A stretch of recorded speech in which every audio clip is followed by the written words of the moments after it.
Fall is finally here. There's a little crisp in the air depending on where you live. Leaves are changing colors and, well, I guess essentially dying, but who cares about all that? Because all that means to me is that we are getting closer to the launch of the next generation of consoles. In less than 2 months, we will all have our hands on the Xbox Series X or the PlayStation 5, or both if you managed to pre-order both of them like me, but today was a big day for the Xbox Series X.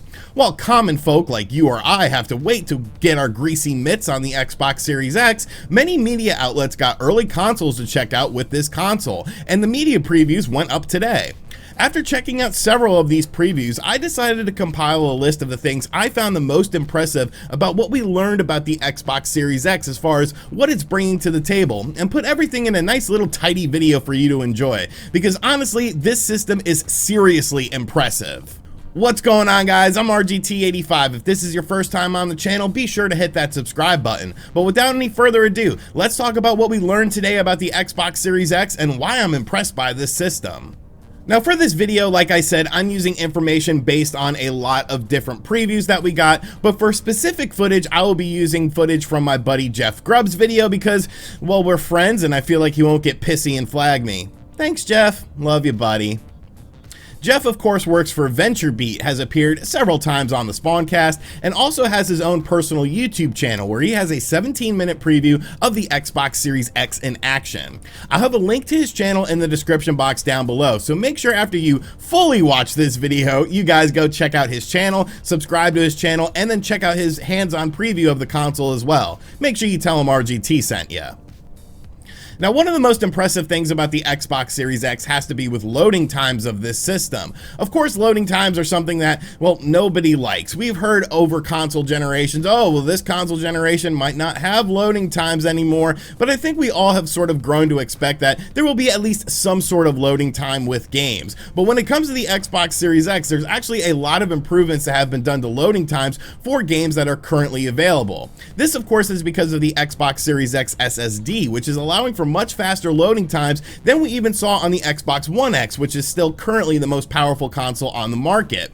A game like Red Dead Redemption 2 used to take 2 minutes and 8 seconds to load on the Xbox One X. With the Xbox Series X, it only takes 38 seconds. Control used to take 58 seconds. That's slashed down to 10 seconds. Final Fantasy 15, 1 minute and 11 seconds on the Xbox One X, 13 seconds on the Xbox Series X. And The Outer Worlds, a game that took about 43 seconds on the Xbox One X, now is down to about 11 seconds on the Xbox Series X. Now, yes, that's not really the hugest deal in the world because we're of course talking about games that are currently available, but quality of life improvements are a thing that I really enjoy when it comes to the next generation of consoles. I don't want games that are just released on this console, if there's backwards compatibility, to just be the games that are impacted by the additional power. I want to see this power stretched across everything from the back catalog of games as well. And I think what the Xbox Series X is currently doing with these improved and loading times is honestly a very big deal. You're going to be able to get into your games a lot quicker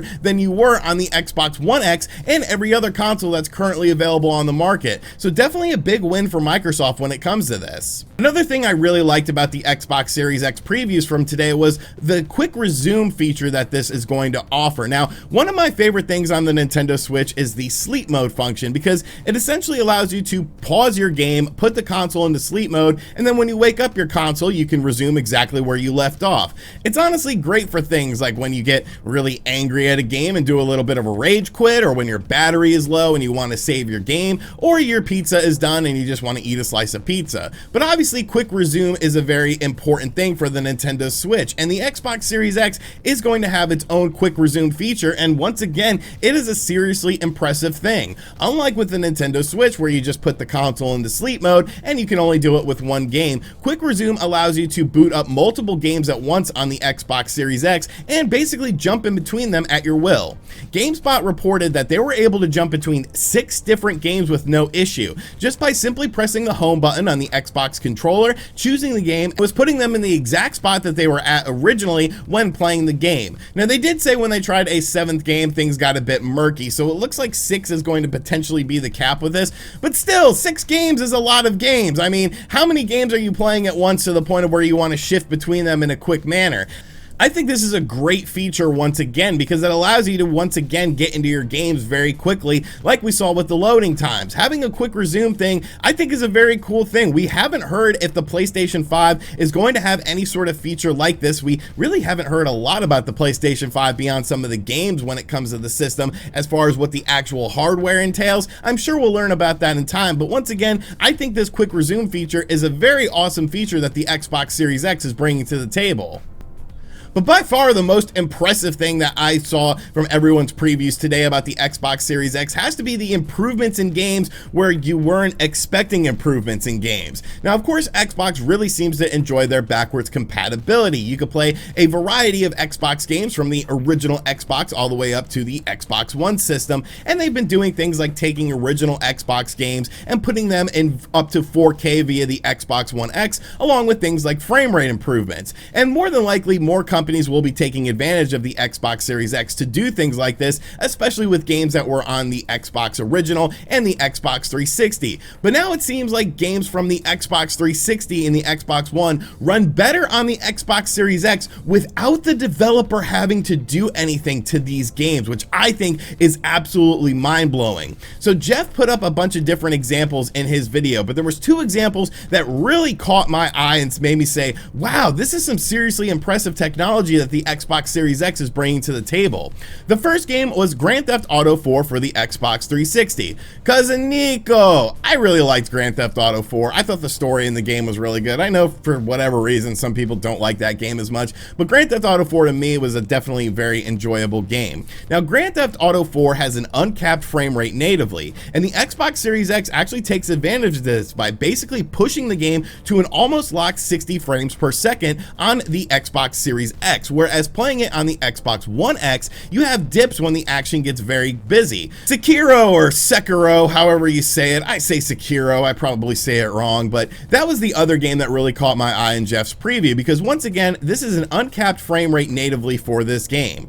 On the Xbox Series X, this game is pretty much once again locked at 60 frames per second when playing it on this system, whereas on the Xbox One X, it was pretty much capped out in the high 30 frames per second range. While personally, I can play both a 30 frames per second and a 60 frames per second game with no issue, let's be realistic. 60 frames per second is a much more fluid experience. Right now, I'm replaying through Hyrule Warriors Definitive Edition on the Nintendo Switch. This is actually my first time playing the Switch version of the game. I played this game to death on the Wii U and the new 3DS, but both of those versions of the game were not 60 frames per second, whereas Hyrule Warriors Definitive Edition is 60 frames per second, and the 60 frames per second looks and plays just so much more responsive and just overall better to me, especially when you're playing it on a large television. The fact that developers don't have to really do anything to see performance increases on the Xbox Series X with things like load times, and if their games have a variable frame rate natively, the Xbox Series X will essentially boost it into whatever the highest it can perform is honestly a very awesome thing, and something that I don't think we've ever seen in console gaming before.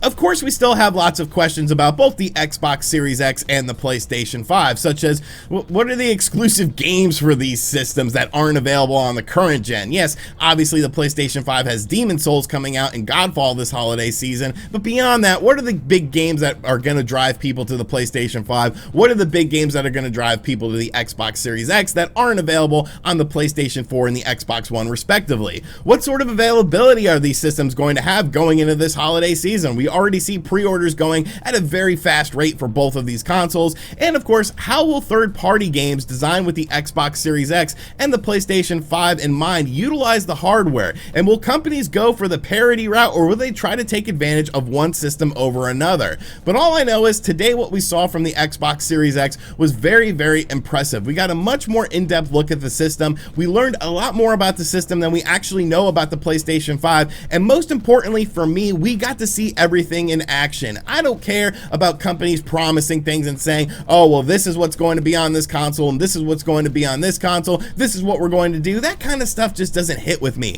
I want to see this stuff in action. I want to see the practicality that these things will be able to use with the games that are going to be available on these systems. And Microsoft did a great job today of getting this system into people's hands who were able to talk about what the Xbox Series X is going to bring to the table in terms of things like loading time times, the quick resume feature, and most importantly, these hidden upgrades for your games that you currently have that you weren't expecting to get. So definitely a very positive day for Microsoft overall, and some very exciting stuff here. So let me know in the comments section down below what you think about the Xbox Series X, taking into account all this information, things like faster loading times, quick resume, and the fact that your games are going to run better on this system without developers having to do any sort of stuff. What are the games that you want to check out that you think could potentially run better on this system? Once again, I want to give a huge shout out to Jeff Grubb for, I guess he sort of let me use this footage. I'm sure he's cool with it. Like I said, go check out his channel in the description box down below. There will be a link to it. Make sure you subscribe. Make sure you check out his video on the Xbox Series X, and of course tell him I sent you over there. And as always, guys, thank you for checking out this video. If you are new to the channel, make sure you subscribe and turn on notifications. Be sure to check out other videos on the channel as well. And as always, I will catch you guys on the next video. Later.